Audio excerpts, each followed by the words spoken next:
katastrofa, pomera se odbije obavu za Red Bull i defanzivno droni kroz posljednju šikanu. I to je to. Posljednja krivina ostaje. Da vidimo, Luka Vučin je droni po treći put za ove sezone slavi ispred Luke Vučine i Igija koji ostaje treći, a droni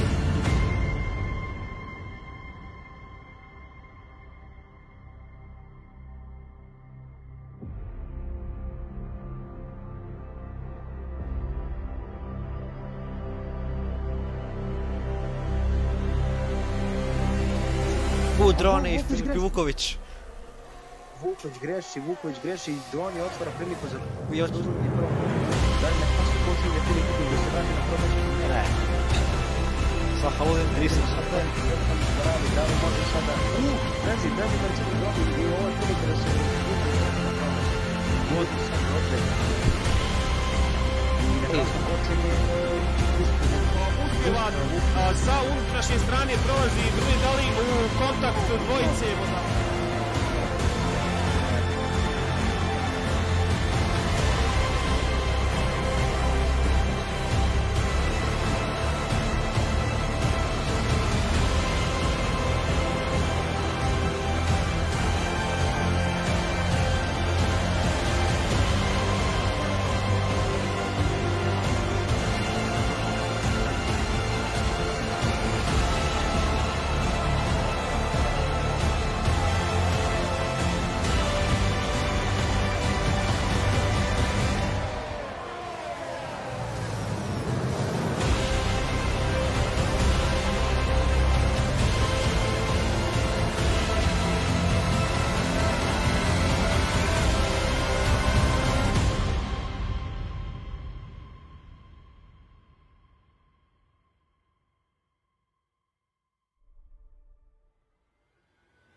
Šesto mjesto već sada pravo za Drone i već je prešao svog tipskog kolegu Mixa tek 7.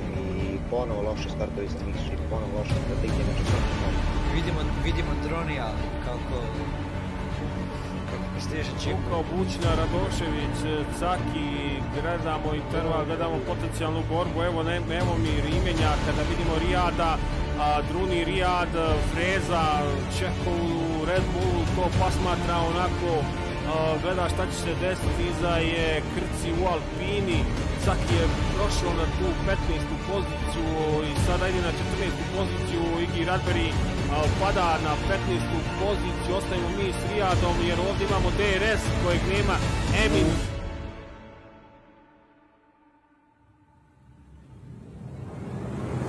Ide i Emin, trojica u ovom 10. zavoju.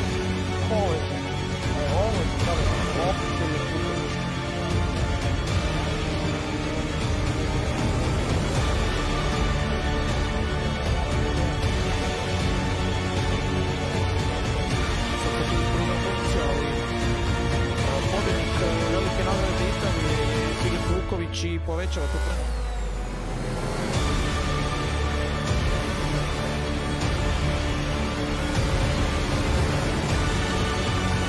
Onako, opće, evo drugi...